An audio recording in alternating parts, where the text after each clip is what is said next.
Hey, Montel Williams here. Look, I've got some incredible news to share with you. I want to tell you about my brand new book that's coming out that's called The Sailing of the Intrepid. Now, this book is more than just an historical account. It's a tribute to the brave men who served aboard the USS Intrepid and a celebration of their extraordinary legacy. Writing this book was such an incredible story, and I'm really thrilled to be able to share it with you. So don't wait to grab your little piece of history. The book is available right now to order. You can go to montelmedia.com, and you can even get a limited autograph signed copy. Now, thank you so much for your support. I can't wait for you to read this incredible story of the sailing of the Intrepid. I'll see you on the pages.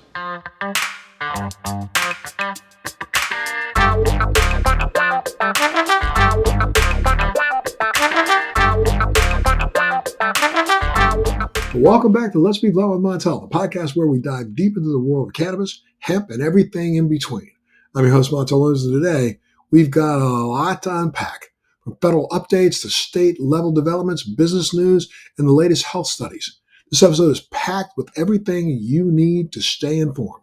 So let's get into it and let's get busy. First off, thank you so much for being a part of the show today. All of you, we don't have a guest for this one, it's just me and you. So let's kick things off with some federal and political updates. First up, the new federal hemp ban. Wow, come on. The new federal hemp product ban, a sneaky little amendment was tucked into the government spending package, aims to ban the sale of hemp products with more than 0.4 milligrams of total Delta-9 THC per container. Now, the hemp industry is warning that this could be a fatal blow to many businesses.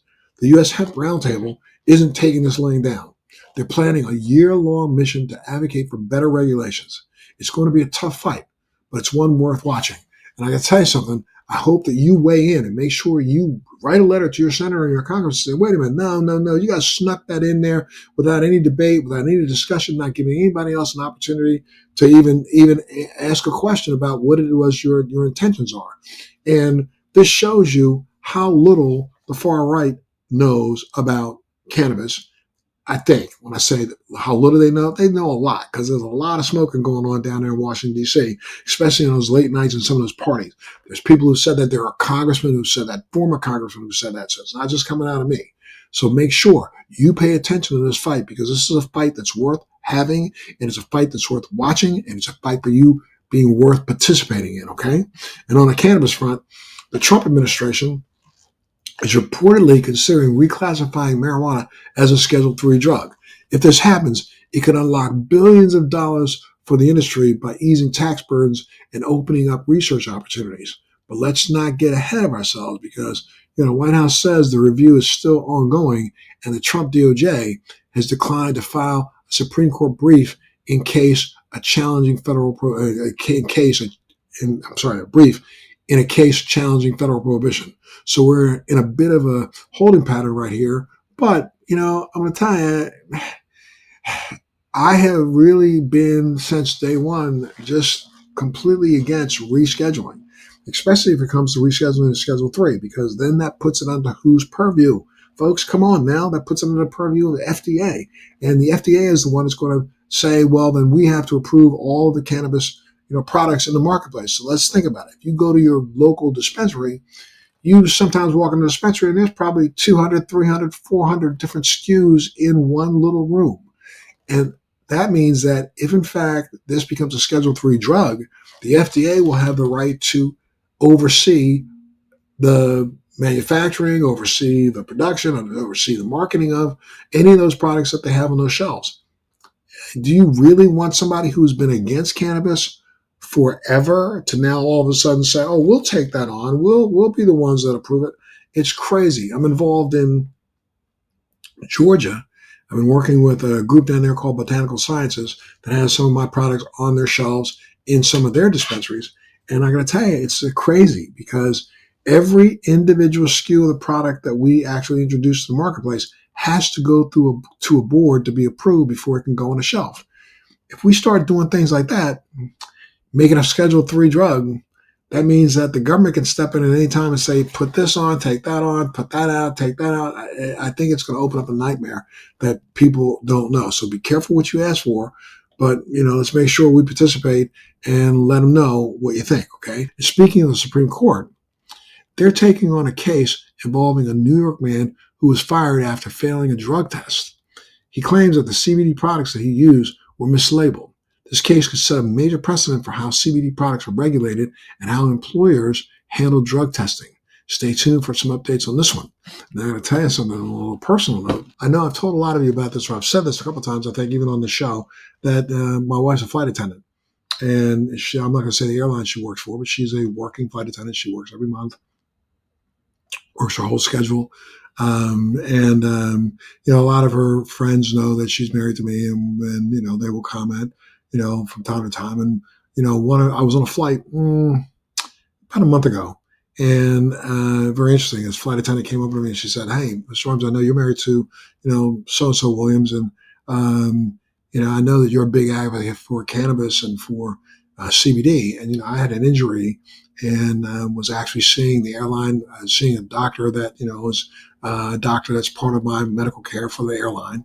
And the doctor said, you might find some relief using CBD that might help you. So you got to try that." And she said, "Okay, I will." She did, as a matter of fact. And that doctor wrote it in a record, which is a really good thing. So she went ahead. She actually is in a legal state where, cannabis is legal. And for those who don't know it, everybody in the airline can get a random drug test out of the blue.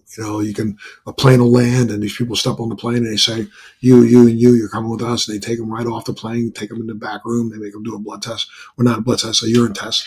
And then, of course, everything comes out okay. They're okay. Well, in her case, she went and had a random drug test and she tested positive for THC. And she said, "I don't do any THC ever. I just use this. Let me show you what I got. I got it right here in my bag." And they were going, "Yeah, but you must have." And she said, "No, I haven't." So they literally put her on kind of like, not a hold, but they kind of put her in this category that said, okay, well, after she showed them all the records from the doctors and all those kind of things that purportedly said that this is what she should be doing, they agreed that whatever was happening wasn't her fault. So they gave her 30 days to show up clean. But she was almost in tears because she was saying, I'm listening to all the stuff about, CBD and how good it is.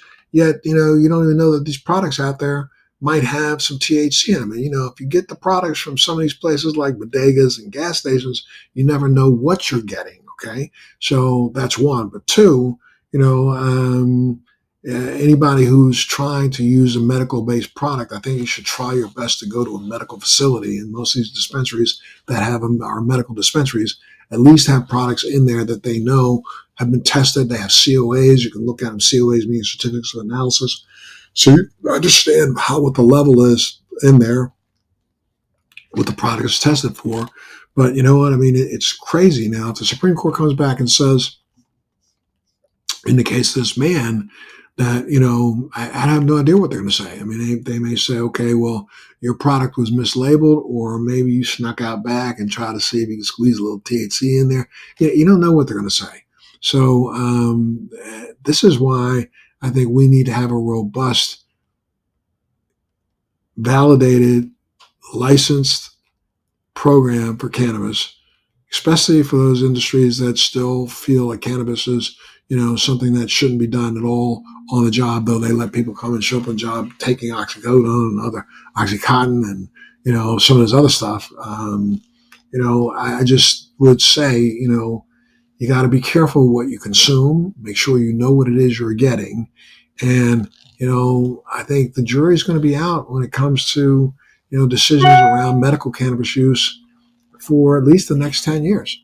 So, again, your voice needs to be heard. Make sure you, become part of the conversation, not just part of the sideline, okay? And here's a little bit of a downer. Now, Republican support for ending cannabis prohibition has dropped to 40% under the Trump administration. That's a decrease for the second straight year after hitting an all-time high back in 2023. It's a reminder that the fight for cannabis reform is far from over, and we need to keep the pressure on. Now, how about a little business news? Let's talk about business. The cannabis market is buzzing with activity, and there's a lot to cover.